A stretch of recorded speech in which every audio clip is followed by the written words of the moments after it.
کوٹھی کے گیٹ سے اندر داخل ہوتے ہی کبیر کی نظریں بے اختیار اندرونی دروازے کی طرف اٹھ گئیں۔ وہ گاڑیوں کی آواز سنتے ہی بھاگ کر وہاں آ جایا کرتی تھی، مگر اسے مایوسی ہوئی، وہ شاید خفا ہو گئی تھی۔ اس کے دل کو کچھ ہونے لگا۔ اس کا جی چاہا کہ وہیں گاڑی میں بیٹھ کر ڈرائیور کو تیز تیز ہارن بجانے کا کہے جب تک کہ وہ باہر نہیں آ جاتی، مگر وہ ایسا نہ کر سکا۔ کار سے نکلتے ہی اس کے کانوں میں شام کی اذان گونجنے لگی۔ وہ خود تو جانے کتنے عرصے سے نماز کی لذت سے محروم تھا، لیکن تناوش کے نماز پڑھنے کے بارے میں اسے اچھی طرح معلوم تھا۔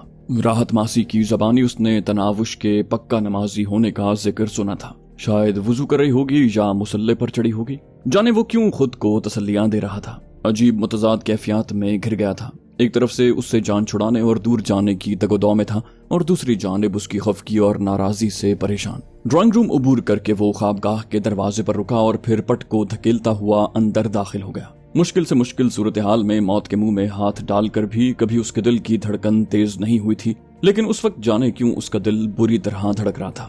یہ کیسا میٹھا خوف تھا، یہ کیسی لذت بھری کسک تھی، یہ کیسا انوکھا احساس تھا۔ اس کی عقل و شعور سے بالاتر، اس کی سمجھ بوجھ سے پرے، اس کے خیالات سے دور۔ خوابگاہ میں داخل ہوتے ہی اس کی متلاشی نظروں کو وہ نرم و ملائم اور نازک وجود بیڈ پر پڑا نظر آیا۔ کبیر دادا کے تکیے پر سر دھرے وہ اوندھے منہ لیٹی بے خبر سو رہی تھی۔ ایک رخسار تکیے پر ٹیکے سرخ گلاب کی کلی سے مشابہ، دوسرا رخسار چھت میں جڑے انرجی سیور کی روشنی میں دمک رہا تھا۔ وہ یقیناً روتے ہوئے لیٹی تھی، تبھی تو سرما بھری آنکھوں سے ہلکی سیاہی مائل لکیر ناک کی جڑ تک پھیلی نظر آ رہی تھی۔ جینز کی تنگ پتلون اور پھولدار گلابی قمیض اس کے جاذب نظر خد و خال کو اور زیادہ اجاگر کر رہی تھی۔ سیاہ زلفیں پشت پر یوں بکھری تھیں جیسے آسمان پر کالی گھٹائیں چھائی ہوئی تھیں۔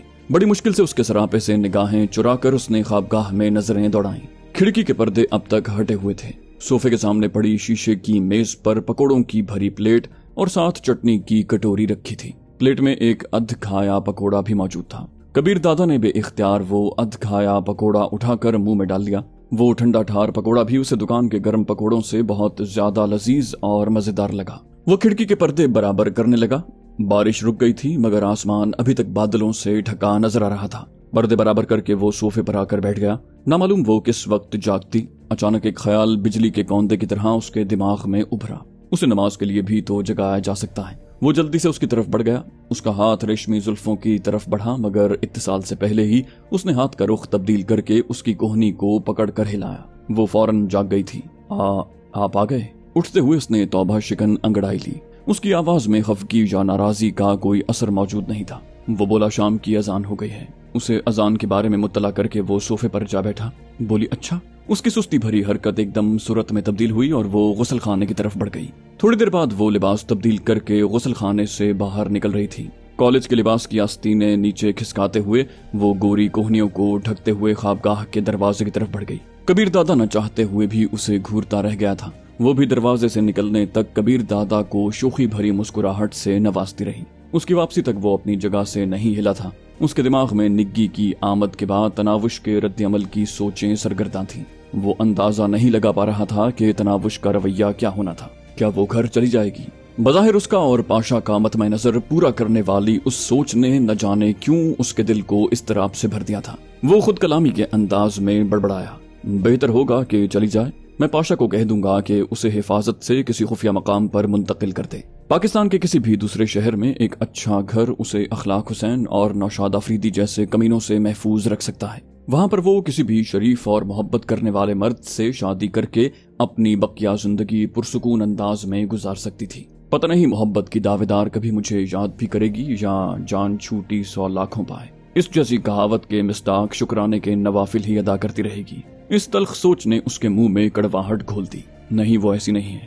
دل کے کسی کونے سے ایک نحیف آواز برآمد ہوئی۔ ابھی تھوڑی دیر پہلے میرے نہ آنے پر وہ بچوں کی طرح روتے روتے سو گئی تھی، تو ہمیشہ کے لیے دور جا کر کیوں نہیں یاد کرے گی؟ کچھ بھی ہے، اس کا دور جانا میرے لیے بھی فائدہ مند ہے اور اس کے لیے بھی بہتر۔ یقیناً میری زندگی میں اس کی گنجائش نہیں نکلتی۔ اس نے حتمی فیصلہ کیا۔ اسی وقت دروازہ کھول کر وہ اندر داخل ہوئی۔ نماز کے انداز میں چہرے اور سر کو ڈھانپنے والے دوپٹے سے بس چاند سا مکھڑا دمکتا ہوا نظر آ رہا تھا۔ گہرے سیاہ بال اور سراہی دار گردن چھپ گئے تھے۔ یہ پکوڑے اور چٹنی بھی آپ کو بد دعا دے رہے ہوں گے۔ خفگی اور ناراضی بھرے الفاظ شوخی اور شرارت بھرے لہجے میں ادا کر کے وہ اس کے ساتھ جڑ کر بیٹھ گئی۔ کبیر دادا نے منہ بنایا، بد دعا دینے کے علاوہ تم کر ہی کیا سکتی ہو؟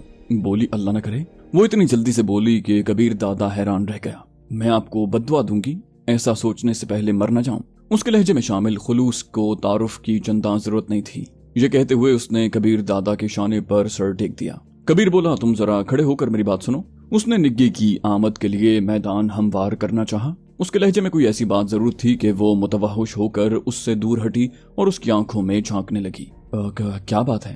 وہ ہکلائی۔ کبیر بولا، کھڑی ہو جاؤ تاکہ تمہیں یہ بات اچھی طرح ذہن نشین ہو جائے۔ اس کا بیگانہ اور سرد لہجہ برقرار تھا۔ وہ سعادت مندی سے سر جھکا کر کسی چھوٹی بچی کی طرح اس کے سامنے کھڑی ہو گئی۔ جی۔ کالج کے کپڑوں میں وہ یوں بھی اپنی عمر سے چند سال چھوٹی دکھائی دے رہی تھی۔ کبیر بولا، بار بار سمجھانے کے باوجود تمہیں میری بات آخر کیوں سمجھ نہیں آ رہی؟ کیا مسئلہ ہے تمہارے ساتھ؟ میرے نرم رویے اور نظر انداز کرنے کی عادت کا تم غلط مطلب لے رہی ہو۔ تمہیں میرے مقام، شخصیت اور کردار کا بھی کوئی احساس ہے یا مجھے اسکول کا لڑکا سمجھ رکھا ہے؟ رومانس بھرے پیغامات، بار بار گھنٹیاں کرنا، پکوڑے، بارش اور دوسری بکواسیات، یہ سب کیا ہے؟ اور میرا نام تم کس خوشی میں لے رہی ہو؟ دنیا مجھے کبیر داتا اور کبیر علی خان صاحب کہہ کر مخاطب کرتی ہے۔ تم یوں کبیر کہہ رہی تھی جیسے میں تمہارا ملازم ہوں۔ کیا لگتا ہے کہ تم دنیا میں اکیلی خوبصورت لڑکی ہو اور تم جیسی میری زندگی میں اس سے پہلے کوئی نہیں آئی؟ تم جنت کی حور یا کوہکاف کی اپسرا ہو؟ یہ واہیات اور بھونڈے چونچلے مجھے کوفت میں مبتلا کر دیتے ہیں۔ خبردار، جو آئندہ مجھے اس قسم کا کوئی پیغام بھیجا یا رومانس وغیرہ کا بھوت خود پر سوار کیا، اگر جہاں رہنا ہے تو اسی طرح رہنا ہوگا جس کا وعدہ کر کے تم آئی ہو۔ یاد ہے نا، تم نے بڑے عزم سے کہا تھا کہ ایک رکھیل کی طرح رہو گی، بس نکاح پڑھا لوں۔ اب نکاح پڑھا لیا ہے تو پر پرزے نکالنے شروع کر دیے ہیں۔ طلاق کا لفظ منہ سے نکالنا اتنا بھی مشکل نہیں ہے، اور نہ میں کوئی مولوی یا تبلیغی جماعت کا نمائندہ ہوں کہ گناہ ثواب کے ڈر کو خود پر مسلط رکھوں۔ آخری بار تنبیہ کر رہا ہوں کہ دوبارہ شکایت کا موقع نہ دینا۔ میں کیا کر رہا ہوں، کیا کھا پی رہا ہوں، کس سے واسطہ رکھ رہا ہوں، اس سے تمہیں کوئی مطلب نہیں ہونا چاہیے۔ جس دن یہاں تنگ آ جاؤ بتا دینا، واپس گھر بھیج دوں گا۔ کبیر کے منہ میں جو آیا وہ کہتا چلا گیا۔ تلخ الفاظ اور سخت جملے سن کر بھی اسے توہین کا احساس نہیں ہوا تھا۔ کبیر دادا کا تلخ لہجہ اسے سراسر مصنوعی لگ رہا تھا، یوں جیسے وہ بے بس ہو گیا ہو، یا شاید اس کی خوش فہمی تھی۔ کبیر دادا کی بات ختم ہوتے ہی اس نے جھکا ہوا سر اٹھایا۔ اس کی روشن آنکھوں میں شرارت اور شوخی جھلکی اور وہ پوچھنے لگی، جواب دینے کے لیے بیٹھنے کی اجازت ہے یا یہ حالت برقرار رکھوں؟ محسوس نہیں ہو رہا تھا کہ اسے کبیر دادا کی تلخ باتیں ذرا بھی بری لگی ہیں۔ گہرا سانس لیتے ہوئے کبیر دادا نے بے ساختہ آنے والی ہنسی کو قابو کیا اور کہا، بیٹھ جاؤ۔ اپنے مخصوص انداز میں اس کے ساتھ جڑ کر بیٹھتے ہوئے وہ اطمینان بھرے لہجے میں پوچھنے لگی، کھانا لاؤں؟ وہ بولا، تم میری باتوں کا جواب دینے والی تھی۔ بولی، جواب تو ہے، مگر پھر آپ کہیں گے کہ بدتمیزی کر رہی ہوں۔ کبیر بولا، تمیزداری کے ناٹک کو چھوڑو، مجھے جواب چاہیے۔ وہ بولی، نکاح پڑھانے کے بعد مجھے بیوی کے حقوق حاصل ہو گئے ہیں، اور جہاں تک کچھ مانگنے کا تعلق ہے تو بتائیں کیا مانگا ہے؟ پہلی ملاقات پر کہا تھا کہ آپ کی بے لوث خدمت کروں گی، میری سوچیں آپ سے شروع ہو کر آپ پر ہی ختم ہوں گی، وفادار بن کر رہوں گی، مخلص اور ہمیشہ خیال رکھنے والی، اور یہی میں کر رہی ہوں۔ باقی پیغامات یہ سوچ کر بھیجے تھے کہ صبح سے تھکے ماندے جانے کہاں کہاں پھر رہے ہوں گے، چلو گھر آ کر اس خوبصورت موسم سے تھوڑا سا لطف اندوز ہو جائیں گے۔ بارش میں پکوڑے اچھے لگتے ہیں، وہ کھا لیں گے، مگر نیکی کا تو کوئی زمانہ ہی نہیں، اور نام اس لیے لیا تھا کہ اچھا لگتا ہے آپ کا نام لینا۔ میرے دل کی دھڑکنیں ہر وقت کبیر کبیر الاپتی رہتی ہیں، اگر 2-3 بار پیغام میں لکھ دیا تو کون سی قیامت آ گئی، نہیں لکھوں گی آئندہ۔ اس کی باتوں سے ذرا سا بھی نہیں لگتا تھا کہ کبیر دادا کے لیکچر نے اس پر کوئی اثر ڈالا ہے، یا وہ ان باتوں پر عمل کرنے کا کوئی ارادہ رکھتی ہے۔ پھر وہی بکواس۔ کبیر دادا کو سچ مچ تپ چڑھنے لگا۔ وہ بولی، کوئی بکواس نہیں کر رہی، آپ یوں ہی الزام دھر رہے ہیں مجھ پر۔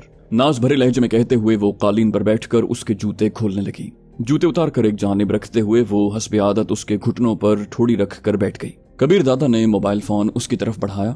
الزام نہیں دھر رہا، خود پڑھ لو اپنے پیغام، کیا کیا بکواس لکھتی رہی ہو۔ وہ بولی، ہائے اللہ جی، اتنے پیارے لگے ہیں میرے پیغامات کے بار بار پڑھنے کی خاطر انہیں مٹایا ہی نہیں۔ موبائل فون پکڑے بغیر اس کا نقرئی قہقہا بلند ہوا۔ کبیر دادا کو لگا کہ وہ سچ کہہ رہی ہیں۔